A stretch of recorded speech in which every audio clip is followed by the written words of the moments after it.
Hello friends, आप देख रहे हैं आपका चैनल शेयर बाजार विद आयुष। और दोस्तों, इस वीडियो में हम बात करने वाले हैं 5-6 इंपॉर्टेंट अपडेट्स और न्यूज़ के बारे में जो निकल कर आए हैं। तो शुरुआत करते हैं टाटा मोटर्स से। आज दोस्तों टाटा मोटर्स में हम कह सकते हैं कुछ खास मूव देखने को नहीं मिला, बल्कि बाजार में कह सकते हैं काफ़ी बढ़िया आपको तेज़ी देखने को मिल रही है। बट स्टॉक ओवरऑल काफ़ी चल चुका है, तो ये एक ज़रूर बात है जिसके कारण दोस्तों अब स्टॉक एक लेवल पे जाकर कंसोलिडेट करने की कोशिश कर रहा है। बट नो डाउट अगर आप स्टॉक का चार्ट देखेंगे तो शुरुआत में तेजी का स्टॉक में गिरावट देखने को मिली, लेकिन अचानक से यहाँ पर तेजी आई। उस तेजी का कारण क्या था, ये आपको मैं बता देता हूँ।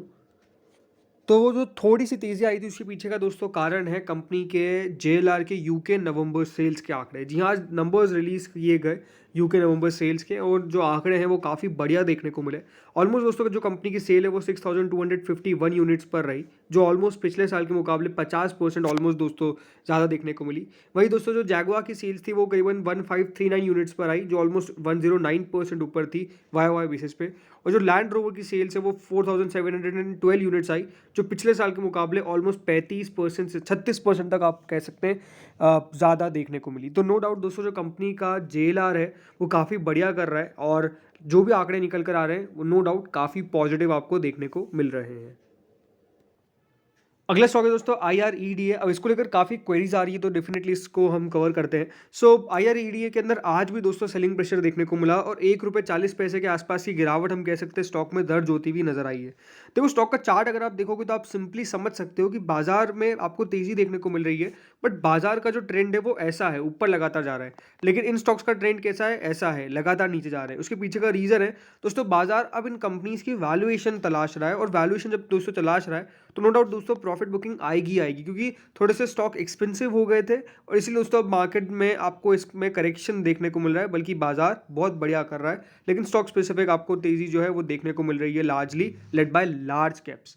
लेकिन अब दोस्तों IREDA करना क्या चाहिए? देखो, सिंपल बात है, एक बहुत बढ़िया कंपनी है ये, जिसमें आप विजन रखिए फॉर लॉन्गर टर्म।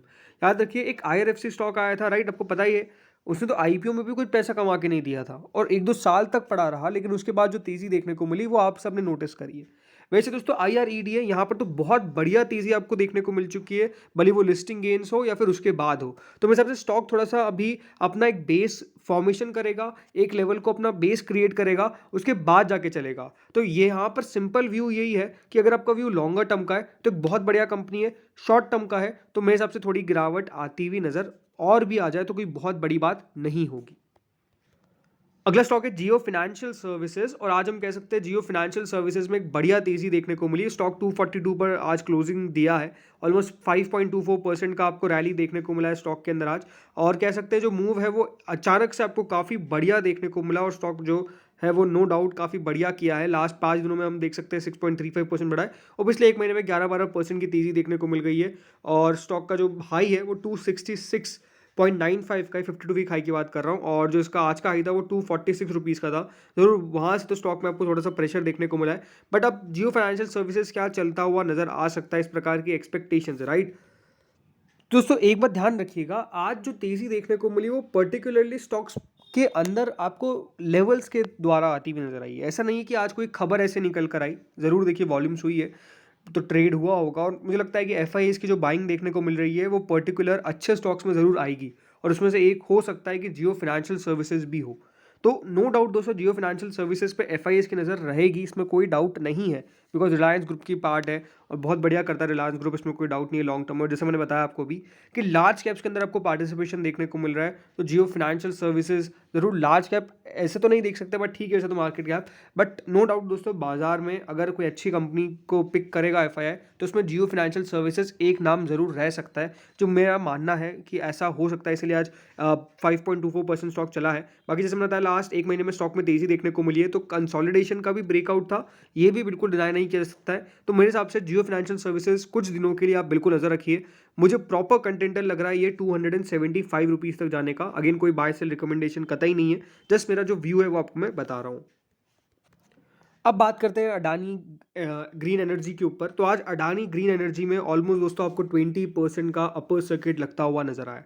स्टॉक 1348 पर जाकर क्लोजिंग दिया है। 224.75 रुपीज़ की आपको तेज़ी देखने को मिल गई और बिल्कुल 20% की आपको अपर सर्किट भी लगता हुआ नजर आया। और पिछले 5 दिनों में स्टॉक 21-22% चल चुका है। पिछले एक महीने में 45% आपको तेज़ी देखने को मिली और अभी 6 महीने में हम कह सकते हैं स्टॉक में ऑलमोस्ट पूरा गेम पलटता हुआ नजर आ चुका है। नो डाउट दोस्तों, तेज़ी का कारण क्या है? वो यही है कि दोस्तों जो खबर निकल कर आई है, जो यूएस एजेंसी ने बताया कि हिंडनबर्ग के एलिगेशंस इररिलेवेंट है। और याद रखिए अडानी ग्रुप के स्टॉक्स में जहाँ पे सबसे बड़ी गिरावट हुई थी उनमें से अडानी ग्रीन एनर्जी भी एक था जो काफ़ी पिटा था। अब ज़रूर देखिए वो वैल्यूएशन के कंसर्न मैं मानता हूँ अभी भी है। अगर ऐसा नहीं कहूँगा तो ये बिल्कुल गलत बात होगी, क्योंकि वैल्यूएशंस अभी भी दोस्तों कंपनी की मुझे बहुत अट्रैक्टिव नहीं लगती है। लेकिन मैंने कल भी जब एक वीडियो में शेयर किया था और कहा था कि आप एक स्टॉक जिसमें 3 स्टॉक में से एक स्टॉक अडानी ग्रीन एनर्जी भी था, उसके पीछे का रीज़न है आई थिंक दोस्तों कंपनी का बिजनेस मॉडल। तो वो एक बहुत बड़ा पर्सपेक्टिव है। बाकी जैसा मैंने बताया कि ये जो खबर आई इसने जो बची कुची कसर थी वो बिल्कुल ख़त्म कर दी कि यहाँ पे स्टॉक्स में जो मूव आ रहा है वो बहुत तगड़ा आ रहा है, क्योंकि लास्ट 2 हफ्तों से अडानी ग्रुप के स्टॉक्स वैसे ही ऑलरेडी बहुत बढ़िया कर रहे हैं एंड अब और एक बूस्ट देने के लिए ये खबर आ चुकी है। तो मुझे लगता है कि इसका रिएक्शन जो है वो डेफिनेटली उन स्टॉक्स पे पड़ेगा जो बहुत ज़्यादा टूटे थे, राइट। तो उसमें अडानी ग्रीन एनर्जी एक ज़रूर पर्टिकुलर स्टॉक रहने वाला है जहाँ पर आप मान के चलिए बढ़िया तेज़ी होगी। उस यहाँ पर कल भी मुझे लगता है कि कम से कम 7-8% की तेज़ी की एक्सपेक्टेशन बिल्कुल कर सकते हैं आप। उसमें उसके पीछे का रीज़न है कि स्टॉक करेक्शन दे चुका है। वैल्यूएशन के वाइज अभी भी जैसे मैंने बताया कि बहुत जस्टिफाई नहीं करता है, बट क्योंकि दोस्तों कंपनी का बिजनेस लगातार ग्रो कर रहा है, फंडामेंटली कंपनी काफ़ी स्ट्रांग दिखती है, तो वो एक बड़ा रीज़न है कि स्टॉक अभी आपको चलता हुआ दिख रहा है। वहीं अडानी पोर्ट्स, ये तो no doubt fundamentally strong company है जो आज आपको चलती हुई नजर आई है। 15% की तेज़ी आपको देखने को मिली। लास्ट टाइम कब आई थी इतनी बड़ी तेज़ी अडानी पोर्ट में याद नहीं होगा, लेकिन शेयर ये भी अपना 52 हफ्तों के हाई पे आ चुका है। और याद रखिए ये वो शेयर्स थे जो उस गिरावट में भी बहुत ज़्यादा नहीं गिरे, राइट। अब पिछले एक साल में आप देखिए जो डाउनफॉल था वो ऑलमोस्ट उसको कंप्लीट करके स्टॉक अब फिर से एक रैली की तरफ बढ़ते हुए नजर आ रहे हैं। बड़ी रैली देखने को मिल रही है। 6 महीने में 35% तक के रिटर्न आपको डिलीवर करता हुआ नजर आ चुका है और एक महीने में 25% ज़्यादा स्टॉक चल चुका है। तो अडानी पोर्ट्स तो no doubt fundamentally strong company, और मेरे हिसाब से ये तो एक ऐसी कंपनी जिसको आप अपने पोर्टफोलियो में रखिए आने वाले 5-10 सालों के लिए। मेरे हिसाब से वंडर करेगी, मतलब वंडर जब मैं कह रहा हूँ नहीं बहुत बढ़िया करेगी, ऐसी मेरी पूरी पूरी एक्सपेक्टेशंस है। आखिरी स्टॉक के बारे में बात कर लेते हैं, वो है दोस्तों सोनाटा सॉफ्टवेयर का। सोनाटा सॉफ्टवेयर में आज काफ़ी बढ़िया तेज़ी देखने को मिली। ऑलमोस्ट 1468 का ऑलमोस्ट 4.5% स्टॉक चला है और पिछले एक महीने में यहाँ पर 17-18% की तेज़ी देखने को मिल गई है। 6 महीने में 51% चल चुका है और पिछले एक साल में 147% के दमदार रिटर्न्स आपको कंपनी डिलीवर करें। तो नो डाउट देखिए ये एक type of multi bagger stock बन चुका है। लेकिन अब कंपनी ने एक और जो बड़ा काम किया है वो है दोस्तों बोनस का। जी हाँ, तो फ्रेंड सोनाटा सॉफ्टवेयर ने याद रखिएगा जो बोनस की रिकॉर्ड डेट है वो 12 दिसंबर तय करी है। तो आपको एक्स डेट से पहले पहले स्टॉक को लेना है। तो याद रखिएगा अगर आपको इसके अंदर कभी बोनस के अंदर पार्टिसिपेशन करना हो, वैसे तो मैं मानता हूँ कि कभी भी सिर्फ बोनस में पार्टिसिपेशन करने के लिए स्टॉक को ना परचेज करें, बल्कि कंपनी अगर बढ़िया हो, कंपनी में वैल्यू हो, तब जाके बाय करिए। बिकॉज कोई बोनस का सेंस तभी बनता है ना जब कंपनी बहुत बढ़िया दिख रही हो और आपको लग रहा हो कि हाँ यहाँ पे पोटेंशियल है लॉन्ग टर्म के अंदर। बाकी क्या है, स्टॉक आधा हो जाएगा और आपको शेयर डबल हो जाएंगे, वो बात एक ही है, राइट। वो बोलते हैं ना कान सीधे हाथ से पकड़ो या उल्टे हाथ से, बात एक ही होती है। तो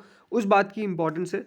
बाकी नो डाउट देखिए Sonata Software as a company बढ़िया कर रही है। रिटर्न भी आप जैसा आपने देखा बहुत ही दमदार नजर आ रहे हैं। और एक बड़ी कंपनी जब बोनस देती है तो वो सुर्खियों में रहती है एंड उसके कारण मुझे लगता है कि पार्टिसिपेशन और भी बढ़ता हुआ नजर आ रहा है। देखिए बोनस लाती क्यों है कंपनी, जस्ट बिकॉज उनको पार्टिसिपेशन स्टॉक के अंदर इंक्रीज करना है, क्योंकि जितना ज़्यादा नंबर ऑफ शेयर्स होंगे उतना पार्टिसिपेशन आपको देखने को मिलेगा, उतनी वॉल्यूम, उतना उतार चढ़ाव स्टॉक में ज़्यादा देखने को मिलेगा, इसलिए कंपनी बोनस लाती है। तो याद रखिएगा 12 दिसंबर इसकी रिकॉर्ड डेट है, उससे पहले पहले आपको बाय करना पड़ेगा अगर आपको बोनस चाहिए। तो इस वीडियो में दोस्तों इतना ही था। होपफुली आपको वीडियो बढ़िया लगा होगा। Thank you friends for watching this video.